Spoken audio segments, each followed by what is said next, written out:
Micro finance ಹಾವಳಿ ದಿನದಿಂದ ದಿನಕ್ಕೆ ಅನೇಕ ಜಿಲ್ಲೆಗಳಲ್ಲಿ ಹೆಚ್ಚಾಗ್ತಾನೆ ಇದೆ. ಸರ್ಕಾರ ಕಡಿವಾಣ ಹಾಕ್ತಾ ಇಲ್ಲ ಅಂತ ಬೊಮ್ಮಾಯಿ ಆರೋಪವನ್ನ ಮಾಡಿರೋದು ಸಾಕಷ್ಟು ಜನರು ಕಿರುಕುಳದಿಂದ ಆತ್ಮಹತ್ಯೆ ಮಾಡ್ಕೊಳ್ತಾ ಇದ್ದಾರೆ.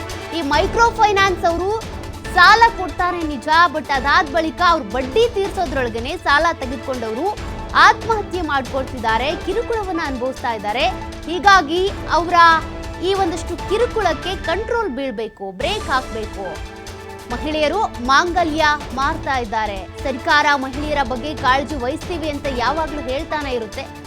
ಇನ್ನೊಂದು ಮಾಂಗಲ್ಯ ಕಡೆ, ಒಂದ್ ಕಡೆ ಮಾಂಗಲ್ಯ ಕೊಡ್ತಾರೆ, ಮತ್ತೊಂದ್ ಕಡೆ ಮಾಂಗಲ್ಯ ಕಿತ್ಕೊಳ್ತಾರೆ ಅಂತ ಆರೋಪ ಮಾಡಿದ್ದಾರೆ ಬೊಮ್ಮಾಯಿಯವರು. ಹೀಗಾಗಿ ಮೈಕ್ರೋ ಫೈನಾನ್ಸ್ ಈ ರೀತಿ ಕಿರುಕುಳ ಕೊಡ್ತಾ ಇದೆಯಲ್ಲ, ಸಾಲ ಕೊಟ್ಟು ಅನೇಕರ ಆತ್ಮಹತ್ಯೆ ಮಾಡ್ಕೊಳ್ಳೋ ರೀತಿ ಮಾಡ್ತಿದ್ಯಲ್ಲ, ಇದೆಲ್ಲದಕ್ಕೂ ಕೂಡ ಸರ್ಕಾರವೇ ಕಡಿವಾಣ ಹಾಕಬೇಕು.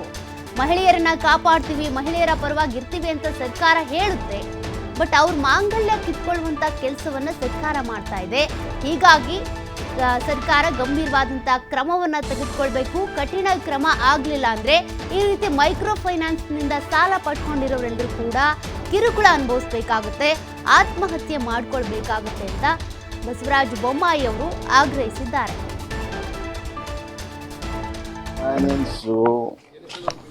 ನಿಯಂತ್ರಣ ತಪ್ಪಿದೆ, ಸುಲಿಗೆ ಆಗ್ತಾ ಇದೆ. ಭಾಳಷ್ಟು ಕುಟುಂಬಗಳು ಮನೆ ಬಿಟ್ಟು ಹೋಗುವಂಥದ್ದು, ಆತ್ಮಹತ್ಯೆ ಮಾಡಿಕೊಳ್ಳುವಂಥ ಭಾಳಷ್ಟು ಪ್ರಕರಣಗಳು ಇವತ್ತು ನಾವು ನೋಡ್ತಾ ಇದ್ದೀವಿ. ಸರ್ಕಾರ ಕಾನೂನಿದ್ದರೂ ಕೂಡ ಕಾನೂನಿನ ಒಂದು ಪ್ರಯೋಗವನ್ನು ಮಾಡ್ತಾ ಇಲ್ಲ. ಯಾರ್ದು ಭಯ ಇಲ್ಲ, ಏನಿಲ್ಲ. ಒಂದು ನಮೂನಿ ವಸೂಲಿಗೆ ರೌಡಿಗಳನ್ನು ಬಿಟ್ಟಿದ್ದಾರೆ. ಒಂದು ಕಡೆ ಮಹಿಳೆಯರ ಕಾರ್ಯಕ್ರಮ ಮಾಡ್ತೀವಿ ಅಂತಾರೆ, ಇನ್ನೊಂದು ಕಡೆ ಮಹಿಳೆಯರ ತಾಳಿಯನ್ನು ಕಿತ್ಕೊಳ್ಳುವಂಥ ಮೈಕ್ರೋ ಫೈನಾನ್ಸ್ಗೆ ನಿಯಂತ್ರಣ ಮಾಡೋಕ್ಕೆ ಸರ್ಕಾರಕ್ಕೆ ಸಾಧ್ಯ ಆಗಿಲ್ಲ.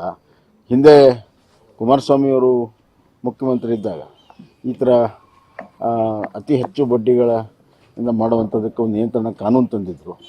ಅದು ಕೋರ್ಟಲ್ಲಿ ಸ್ಟೇ ಆಗಿದೆ.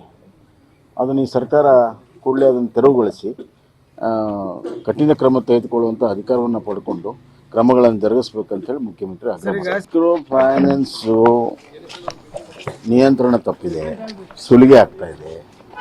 ಭಾಳಷ್ಟು ಕುಟುಂಬಗಳು ಮನೆ ಬಿಟ್ಟು ಹೋಗುವಂಥದ್ದು, ಆತ್ಮಹತ್ಯೆ ಮಾಡಿಕೊಳ್ಳುವಂಥ ಭಾಳಷ್ಟು ಪ್ರಕರಣಗಳು ಇವತ್ತು ನಾವು ನೋಡ್ತಾ ಇದ್ದೀವಿ. ಸರ್ಕಾರ ಕಾನೂನಿದ್ದರೂ ಕೂಡ ಕಾನೂನಿನ ಒಂದು ಪ್ರಯೋಗವನ್ನು ಮಾಡ್ತಾ ಇಲ್ಲ. ಯಾರ್ದು